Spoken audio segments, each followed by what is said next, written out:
Greetings, everybody. This is a quick Zoom settings tutorial on some cool new settings that we have in Zoom that I wanted to share because I got to use a few of them this summer. So you go to zoom.us up at the top, sign in, and as Amanda Edwards reminded us, to sign in with your Google account.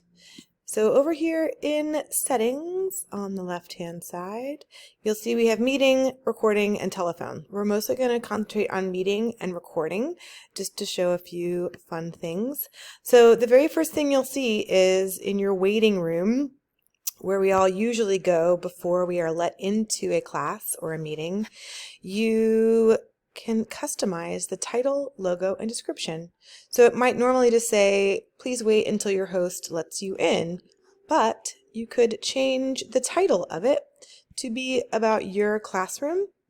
You can change the image. I have a stage here just to have the students feel like they are entering a virtual stage.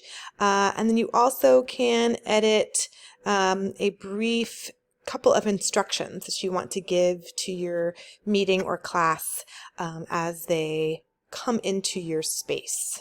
So just also remember that once those settings have been updated, they apply to every Zoom you're going to have until you change it. They cannot be altered per meeting, but it's a really fun way to personalize your space. Okay, continuing down. Most of us have our passcodes already set as we need them to be. But one thing that I really like to encourage is that I start my meetings with my host video on and that my participant videos are on. They can change that, but I like them to enter the meeting with their video on. Another great one is I can auto-save my chats, so I don't have to remember to do that. I love just auto-saving the chats. Sound notification when someone joins or leaves. I have this on so that I can hear it, but that no one else in my meeting or my class hears it. So it doesn't disturb anybody else as it happens, but that I am notified. But I always could switch that off if I decided I don't need to hear that ding dong all the time. This is one of my favorite new settings, this co-host ability. So when this is happening and you are co-facilitating a meeting with someone, or if you even want one of your students to start to take a larger role in presenting or in having more responsibility in your class, the co-host is awesome. So once that is turned on, it's always on. You have the ability in the moment of the meeting to select the little three dots in the top of someone else's screen and make them a co-host. You both now have all of the control settings appear at the bottom of your screen. You can do everything. They can help to admit people into the room. They can make breakout rooms while you do something else. They can screen share without you having to give permission. It really just helps share and delegate across the board. And you can have as many co-hosts as you like in one meeting. Amanda showed us some polls thing, but here is the polling again, just to make sure that's turned on so you have that power. Screen sharing, whiteboard turned on, allow saving of the whiteboard. This allows us all to just have that fun annotating whiteboard abilities. And I think this is all I wanted to show. This is also interesting. You hide participant profile pictures in the meeting. If you feel like your kids are starting to come up with weird pictures all the time and it's distracting, you can just have the names there, and that can they can't update their profile pictures in the meeting.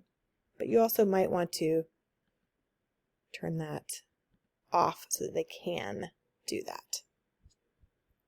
Great, below there becomes our closed caption and save captions. Definitely turn those on so you have that capacity. Also could be great if we have students who are audio either challenged or have some hearing difficulty. And virtual backgrounds, of course, keeping that on. Allow use of videos for virtual background can be a really fun tool for your students or you. Video filters, definitely turn this on. I'll show those in a moment.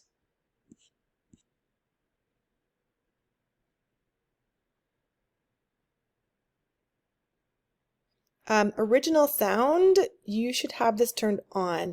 This will help with some of that sound lag that can happen in a Zoom meeting. And